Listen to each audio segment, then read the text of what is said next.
Hello, Yu-Gi-Oh players. How are you today? I've discovered something. I've discovered that you can have your cake and eat it too. You ever wonder what that phrase meant? I still don't know. Okay. I'll take a guess. You can have your cake and eat it too.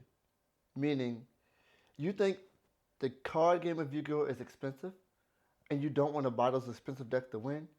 You can still win with cheaper decks. Heroes, you can win. Chimera, you can win. Flunderies, you can win. Castera, you can win. There are decks. You don't need to buy the latest and greatest decks to win. You upset that the stuff is expensive when they come out? Yes, it's new, it's fresh. Every 3 months, every 2 months, every other week, there's a new set, a new card, something to entice you to buy that brand new spanking Yu-Gi-Oh card. But you don't have to buy it. But you feel like you do, or you want to, or maybe you have the money and you can just do it. That's your choice. Now, I'm not here talking about, oh, the game is expensive, and what should we do about it? Maybe, kind of, sort of, but you don't have to buy that stuff.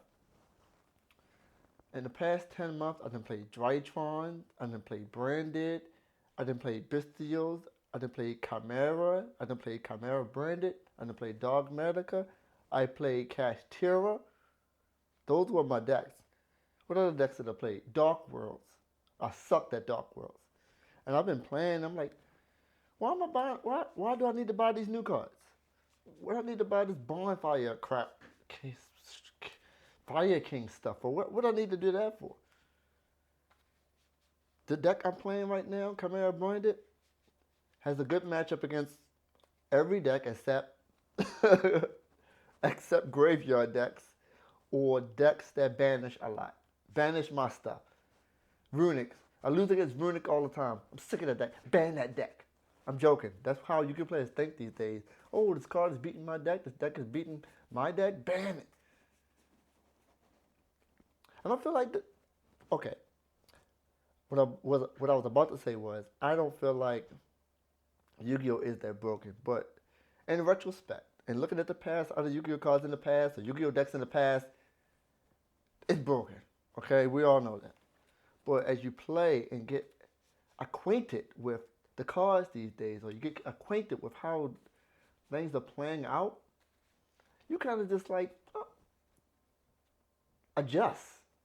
That's what I've done. I've adjusted. I have adjusted. Oh, you summon that Populous? I'm gonna Ash Blossom, blah blah. Oh, you gonna do this? Okay, Call by the Grave. It's man, I have so many things I can do. I don't feel like there's a top deck and then there's nothing I can do. I don't feel like there's a top deck and I'm like, so I'm screwed. I feel like I can always adjust my deck, adjust my play style to the decks, my side deck. I feel like I can still compete with a lot of different decks. I don't feel like I'm blown out. People saying, oh, it's going to be a tier 0 format, which people keep saying. And I know I have friends who make YouTube videos and stuff like that. They hype things up, yes. That's just the nature of things. I'm not into doing that anymore, kind of, sort of. But things aren't as broken as we think. I mean, we look at something like, oh, it's broken, someone says it's broken, and we just believe. I just don't believe that. I think we can adjust, we can adapt, and we can beat these decks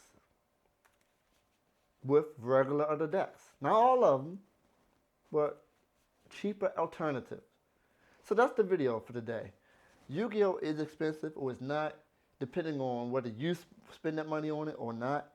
You can take a cheaper deck and you can beat these other decks. You don't have to fall for that money trap. That's the point of this video. I end my turn.